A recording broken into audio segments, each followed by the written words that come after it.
Hey guys, तो मैंने अभी थोड़ी देर पहले अमेजॉन प्राइम की वेब सीरीज जन भी देख के खत्म करी और सच बताऊं यार, ये सीरीज मुझे अच्छी लगी। मतलब बहुत ज़्यादा अच्छी तो नहीं लगी, लेकिन अच्छी डेफिनेटली लगी है, क्योंकि जिस तरह से ये सीरीज स्टार्ट होती है, अपनी सिचुएशन को स्टैब्लिश करती है, वो काफ़ी ज़्यादा अच्छा है। अगर मैं इसी कहानी की बात करूँ तो ये कहानी कुछ बच्चों की जो कि एक ऐसे स्कूल में पढ़ रहे हैं जहाँ पर उनको अपने आप को प्रूव करना है कि क्या वो एलिट 7 में आने के काबिल हैं या नहीं। अब ये बच्चे किस तरह से ये सारी चीज़ें करते हैं, क्या राज इन्हें स्कूल के बारे में पता चलता है, उसके बाद इन लोगों की लाइफ में क्या कुछ बदल जाता है, यही सब अभी इस सीरीज में देखने को मिलता है। अगर मैं इस स्क्रीन प्ले की बात करूँ तो पर्सनली मुझे इस सीरीज का स्क्रीन प्ले ठीक ठाक लगा है, क्योंकि जिस तरह से ये सीरीज स्टार्ट होती है, अपनी पूरी सिचुएशन को स्टैब्लिश करती है, हमें कैरेक्टर्स के बारे में बताया जाता है, इस स्कूल के बारे में बताया जाता है, इनकी लाइफ के बारे में बताया जाता है कि इनको किस तरह के खतरों का सामना करना है। वो सारी चीज़ें इतनी अच्छी तो हैं ही कि हमारे स्टार्टिंग से इस सीरीज़ में कनेक्शन बन जाता है और हम जानना चाहते हैं कि अब आगे क्या होने वाला है और कैसे होने वाला है। फिर जिस तरह से ये सीरीज़ आगे बढ़ती है, अपनी पूरी सिचुएशन को एक्सप्लोर करती है, वो सारी चीज़ें देखने में भी मज़ा आता है, क्योंकि इन सारी चीज़ों को भी इतने ज़्यादा अच्छे से लिखा और डेवलप किया गया था कि हम पूरे टाइम इस सीरीज में इन्वेस्ट रहते हैं, बोर नहीं होते हैं।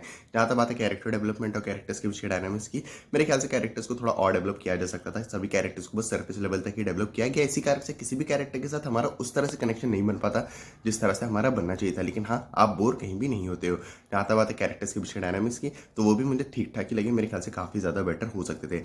जो ट्विस्ट एंड टर्न्स की बात करूँ तो वो भी प्रेडिक्टेबल रहते हैं। आप काफ़ी आराम से प्रेडिक्ट कर पाते हो कि इस सीरीज में आगे जाके क्या कुछ होने वाला है। इसी कारण से जिस तरह का impact in twist and turns को आप पे डालना चाहिए था, वो ये नहीं डाल पाते हैं। लेकिन फिर भी इस सीरीज को ओवरऑल इतने अच्छे वे में तो लिखा ही और बनाया गया है कि आपको बोर नहीं होने देती और आप इंजॉय करते हो। लेकिन हाँ, आपको बहुत ज़्यादा कुछ नया और अलग देखने को नहीं मिलता है। जहाँ तक बात है एक्टिंग की, सभी एक्टर्स का काम काफ़ी अच्छा है। पर जब किसी की बात करो, पर्सनली मुझे सभी एक्टर्स का काम काफ़ी ज़्यादा पसंद आया है।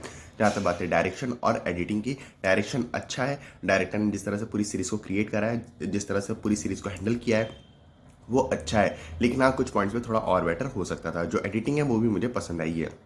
अगर मैं बात करूँ प्रोडक्शन क्वालिटी की, तो प्रोडक्शन क्वालिटी इस सीरीज़ की हाईलाइट है, और यहाँ पर एक्शन की बात करना भी ज़रूरी हो जाता है, क्योंकि एक्शन भी इस सीरीज़ का काफ़ी ज़्यादा अच्छा है। तो ओवरऑल ये सीरीज़ अच्छी सीरीज़ है, जिसमें कुछ फ्लॉज भी हैं, कुछ अच्छे पॉइंट्स भी हैं, लेकिन ओवरऑल ये सीरीज़ इतनी अच्छी तो है कि हमें बोर नहीं होने देती और हम इंजॉय करते हैं इस सीरीज़ को देखने के दौरान। और हाँ, ये सीरीज़ बॉयज़ के साथ भी कनेक्ट हो रही है। इसी कारण से अगर आप बॉयज़ सीरीज़ के फ़ैन हो तो आपको डेफिनेटली ये सीरीज़ देखनी पड़ेगी। इसी कारण से मेरी तरफ से तो ये सीरीज़ रिकमेंडेड है। और अगर आप लोगों ने ये सीरीज़ देखी हो तो मुझे कॉमेंट्स में ज़रूर बताना कि आपको ये सीरीज़ कैसी लगी। बाकी मिलते हैं अगली वीडियो में, तब तक ही जय हिंद, जय भारत।